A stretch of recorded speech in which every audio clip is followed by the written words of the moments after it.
মার্কিন president Donald ট্রাম্পের শান্তি পরিকল্পনা প্রস্তাবের জবাব দিয়েছে ইরান। দেশটির প্রধান সামরিক কমান্ড খাতাম আল আম্বিয়ার সদর দপ্তরের মুখপাত্র বলেছেন, আপনাদের পরাজয়কে চুক্তি হিসাবে অবহিত করবেন না। বুধবার মুখপাত্র ইব্রাহিম জোলফাগারির একটি ভিডিও বার্তা প্রচার করেছে ইরানি গণমাধ্যম। বার্তায় যুক্তরাষ্ট্র কিংবা ডোনাল্ড ট্রাম্পের নাম সরাসরি উল্লেখ করেননি ইব্রাহিম। আমার আছে টরবিনো, আপনার আছে তো? তবে স্বঘোষিত বিশ্ব পরাশক্তি শব্দগুচ্ছ উল্লেখ করেছেন, যা যুক্তরাষ্ট্রকে ইঙ্গিত করে। ইব্রাহিম জোলফাগারি বলেছেন, আপনাদের অভ্যন্তরীণ দ্বন্দ্বের মাত্রা কি এমন পর্যায়ে পৌঁছেছে যে এখন নিজেরাই নিজেদের সঙ্গে আলোচনা করছেন। জোলফাগারি আরও বলেন, এই অঞ্চলের স্থিতিশীলতা আমাদের সশস্ত্র বাহিনীর মাধ্যমে নিশ্চিত হয়। এই বিষয়টি আগে আপনাদের বুঝতে হবে। এটি যতক্ষণ না বুঝতে পারছেন ততক্ষণ পর্যন্ত আপনাদের বিনিয়োগ, জ্বালানি ও তেলের আগের দাম কোনোটাই ফিরে পাবেন না।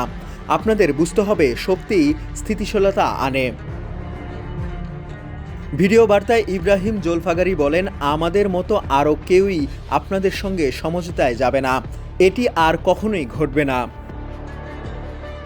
গত মঙ্গলবার সাংবাদিকদের ব্রিফিংয়ের সময় 15 দফা শান্তি পরিকল্পনা প্রস্তাবের কথা উল্লেখ করেন ডোনাল্ড ট্রাম্প। এ নিয়ে আলোচনা চলছে বলেও দাবি করেন। ইসরায়েলি গণমাধ্যম চ্যানেল 12 এর এক প্রতিবেদনে বলা হয়েছে, দফাগুলোর মধ্যে আছে ইরানের সমৃদ্ধ ইউরেনিয়াম হস্তান্তর এবং ভবিষ্যতে ইউরেনিয়াম সমৃদ্ধকরণ নিষিদ্ধ করা। পাশাপাশি ইরান হরমুজ প্রণালী দিয়ে নিরাপদ যাতায়াতও নিশ্চিত করবে। ট্রাম্পের পরিকল্পনা অনুযায়ী ইরানকে নাতানজ, ইস্পাহান ও ফর্দো পারমাণবিক স্থাপনা ব্যবহার বন্ধ ও ধ্বংস করতে হবে।